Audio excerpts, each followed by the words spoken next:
बहुत खुश हो जाती है। माँ, तुमने ये हलवा मेरे लिए बनाया है।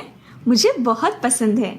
मुझे पता है कि मेरी दोनों बेटियों को हलवा कितना पसंद है, इसीलिए तो मैंने तुम दोनों के लिए हलवा बनाया है।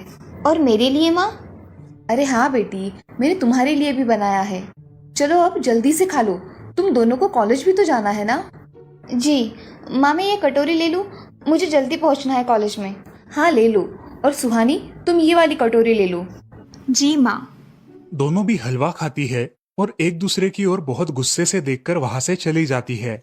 वो दोनों भी कॉलेज में एक साथ पढ़ा करती थी। फर्क सिर्फ इतना था कि शिवानी 3rd ईयर में थी और सुहानी 1st ईयर में।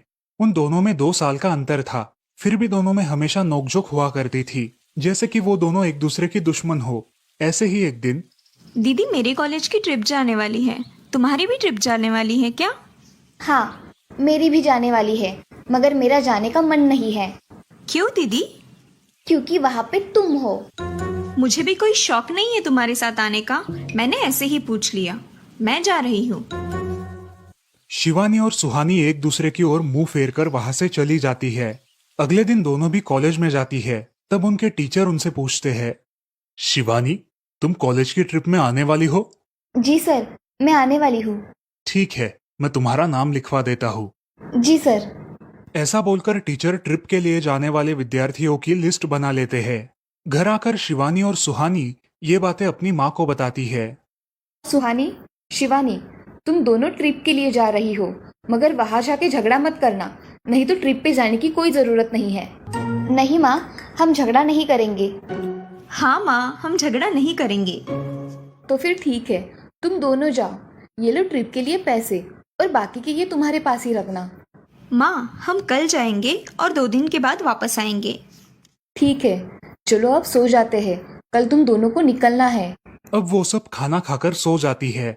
अगले ही दिन सुबह उठकर वो दोनों भी अपने अपने बस में बैठकर ट्रिप के लिए निकल जाती है और इधर शालिनी अपने काम में व्यस्त हो जाती है। ऐसे ही कुछ देर बाद शालिनी को शिवानी का फोन आता है। माँ, हम दोनों यहाँ ट्रिप की जगह पहुँच गए हैं।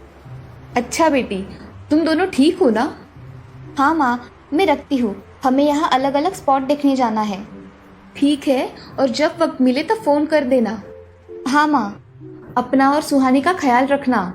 हाँ माँ। फोन रखने के बाद शिवानी और उसके क्लास के सारे दोस्त वहाँ की एक जगह देखने जाते हैं। सुहानी भी उसके क्लास के साथ एक दूसरी जगह देखने निकल जाती है।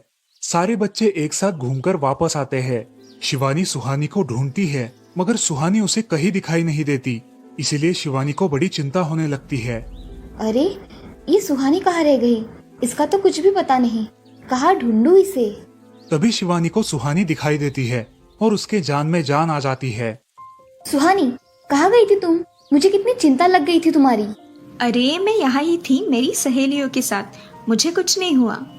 ऐसा बोलकर सुहानी वहाँ से चली जाती है।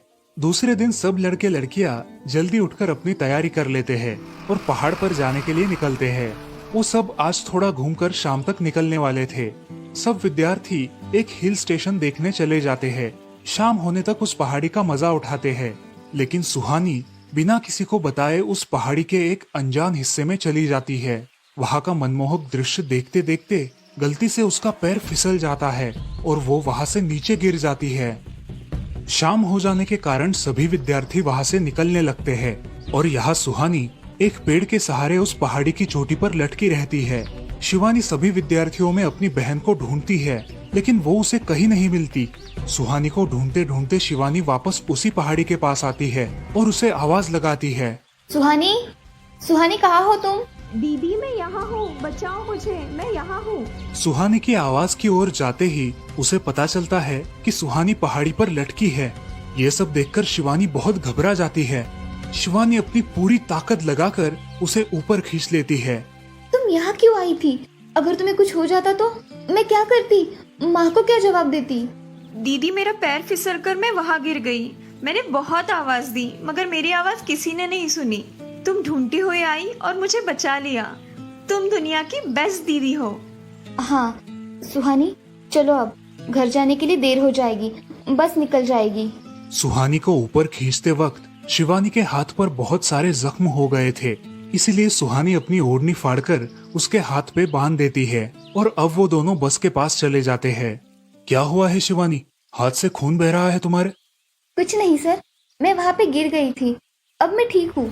टीचर और सारे छात्र गाड़ी में बैठकर घर जाने के लिए निकलते हैं। घर आने के बाद शिवानी सारी हकीकत अपनी माँ को बताती है और वो सब सुनकर माँ दोनों को गले लगाकर रोने लगती है। तुम दोनों एक दूसरे के साथ होते हो इसीलिए मुझे कोई टेंशन नहीं रहता, मगर मेरी बच्चियों खुद का भी ख्याल रखा करो। उस दिन के बाद दोनों सौतेली बहनों ने अपने बीच की सब नोकझोंक बंद कर दी और हंसी खुशी सगी बहनों की तरह रहने लगी। दोस्तों, इस कहानी से हमें ये सीख मिलती है कि हम सबको एक दूसरे के प्रति द्वेष की भावनाएं छोड़कर प्यार से रहना चाहिए। चंदनपुर नाम के गांव में चंपा नाम की एक औरत रहती थी। पति, 2 बच्चे और एक बेटी, ऐसा उनका पूरा परिवार था। उसका पति श्रीधर पोस्ट ऑफिस में जॉब करता था। उसके कमाई से ही घर चलता था। चंपा ने अपने घर के सामने एक छोटी सी दुकान खोल के रखी थी। उससे उसे जो भी मुनाफा होता वो अपनी बेटी की शादी के लिए जमा करके रखती। ऐसे ही बहुत दिन बीत जाते हैं। अब बच्चे भी बड़े हो जाते हैं। बड़ा बेटा अशोक डॉक्टर और छोटा बेटा रवि वकील बन जाता है और दोनों अपनी ट्रेनिंग पूरी करने लगते हैं। एक दिन उनकी बहन ज्योति के लिए एक अच्छा रिश्ता आता है और ज्योति की शादी पड़ोस के गांव के सरपंच जी के बेटे से हो जाती है। ज्योति बहुत ही कामचोर और गुस्सा करने वाली होती है। इसी कारण उसके ससुराल से उसे निकाल दिया जाता है। वो अपने पति को लेकर अपने मायके रहने आती है। अब चंपा का जमाई दुकान चलाता है और चंपा और ज्योति आराम से वहाँ रहती है। अरे ज्योति, जरा अपने कामचोर पति को कुछ काम करना क्यों नहीं सिखाती हो? कुछ काम का नहीं है वो। अरे हाँ माँ, उनके पिताजी ने तो उन्हें ही घर से निकाल दिया और हमारे माथे मर दिया। जाने दो, पति है। माँ और बेटी इसी तरह तानेबाजी करती रहती। अब बड़े बेटे अशोक की शादी उन्हीं के गांव के एक लड़की से करा दी गई, लेकिन उस लड़की से भी चंपा बहुत काम करवाती और वो बेचारी सासू माँ का आदर करके सब काम चुपचाप करती थी। एक दिन वो काम करके थक गई और एक जगह पर बैठ गई। ए कामचोर कमला, इतना सारा काम पड़ा है घर में, क्या वो तुम्हारा बाप आके करेगा? चलो उठ, काम कर। हाँ हाँ माँ जी, करती हूँ। ऐसा कह के कमला अपने काम पर लग जाती है और सारा काम खत्म कर देती है। चंपा अपने बेटे अशोक से घर आने के बाद चुगलियां किया करती थी। अशोक घर आकर कमला को बहुत भला बुरा कहता और कभी कभी तो उस पर हाथ भी उठाया करता था। ये सब रवि देखा करता था और रवि को बहुत बुरा लगता था। अशोक मारने आता तो रवि बीच में पड़ जाता और माँ बाप को डांटता था और वही झगड़ा खत्म हो जाता था। ऐसा बहुत दिन चलता रहा। रवि को रंजना नाम की एक लड़की बहुत पसंद थी, जो कि एक न्यूज रिपोर्टर थी। क्या तुम मुझसे शादी करोगी? मुझे तुम बहुत पसंद हो। हाँ, मगर रवि, तुम्हारे घर में तुम्हारी माँ का बर्ताव मुझे बिल्कुल पसंद नहीं है, इसीलिए पहले तुम इसका कोई हल निकालो।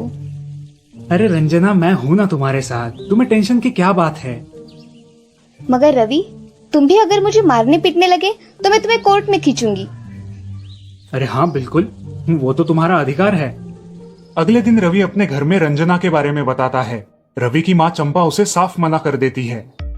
रवि, तुम्हें कुछ समझ आता है या नहीं? अपनी बिरादरी की लड़की से शादी करो बेटा। इस घर में ये आखिरी शादी है और मेरे भी कुछ अरमान है बेटा। अजय, आप कुछ कहते क्यों नहीं? हाँ बेटा, तुम्हारी माँ सही कह रही है, तुम इसकी बात मान जाओ बेटा। नहीं पापा, मैं शादी करूंगा तो सिर्फ रंजना से, वरना मैं शादी नहीं करूंगा। सब चुप हो जाते हैं। अगले दिन रवि मंदिर से शादी करके घर आता है।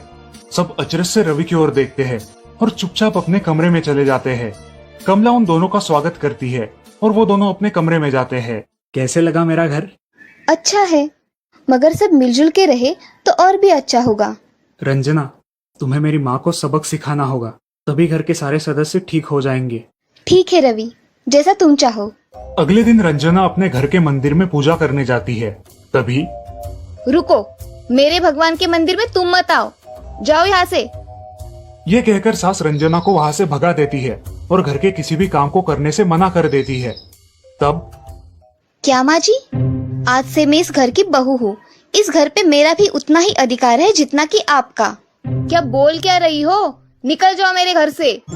खबरदार अगर हाथ भी लगाया तो। पता है ना, मैं न्यूज रिपोर्टर हूँ। रातों रात खबर छाप दूंगी और कोर्ट के चक्कर लगेंगे वो अलग, समझिए आप। सास चुपचाप देखने लगी और उसकी बेटी और ससुर भी देखते ही रह गए। रंजना ने कमला से कहा, दीदी, मुझे आपसे काम है, आप मेरे कमरे में आइए। और हाँ, आज से खाना ज्योति दीदी आप बनाएंगी। अरे माँ, तुम कुछ बोल क्यों नहीं रही हो? ये मुझे काम करने को बोल रही है। अजी सुनते हो? चलो मेरी मदद करो। हाँ आता हूँ। ज्योति किचन का काम करने चली गई और सास बाहर का काम करने लगी। रंजना कमला को लेकर अपने कमरे में गई और उससे कहा, कमला दीदी, आप कुछ कहते क्यों नहीं? आप चुपचाप सह लेती हो, उसका ये नतीजा है। अब देखो दीदी कैसे काम कर रही है। आप कुछ काम करती थी क्या शादी के पहले? नहीं रंजना, मगर अब घर से ही अपना खुद का कुछ व्यवसाय शुरू करने का सोच रही हूँ। बहुत अच्छे दीदी, अब आप किसी से मत डरिए, हम हैं आपके साथ। सच में किसी के साथ होने का कितना महत्व होता है। अब उसकी सासू माँ ही घर के सारे काम करने लगी थी और ज्योति को काम करवाने की वजह से ज्योति भी अपने ससुराल जाने की सोच रही थी। अजी, यहाँ तो काम वाली से भी ज्यादा बुरी हालत हमारी हो गई है। चलो हम हमारे घर चलते हैं, सब है हमारे यहाँ। अरे रे, आप कहाँ चली? अभी भी काम बाकी है। ज्योति का पति रंजना से धन्यवाद कहता है और ज्योति को लेकर अपने घर चला जाता है। अब सासू माँ एक दिन पूरा काम करके इतना थक जाती है कि उसके बदन में बहुत दर्द होने लगता है। तब दोनों बहू सास के पास चली आती है और एक बहू सास के पैर दबाती है तो दूसरी बहू सर दबाती है। सासू माँ उठकर रोने लगती है। मुझे माफ कर दो मेरी बेटियों, अब से कभी ये गलती नहीं होगी। सास को उसके किए पर पछतावा होता है और ये देखकर घर के सभी सदस्य बहुत खुश हो जाते हैं। रवि और रंजना भी बहुत खुश होते हैं। वाह बहू, जो आज तक नहीं हुआ वो तुमने करके दिखाया। बहू हो तो ऐसी। रंजना अपने बर्ताव के बदले माफी मांगती है और अब सब लोग खुशी खुशी रहने लगते हैं। तो दोस्तों, इस कहानी से हमें ये सीख मिलती है कि हम सब मिलके परिवार बनता है और हम सब परिवार का महत्वपूर्ण अंग होते हैं। परिवार के काम मिल बांट कर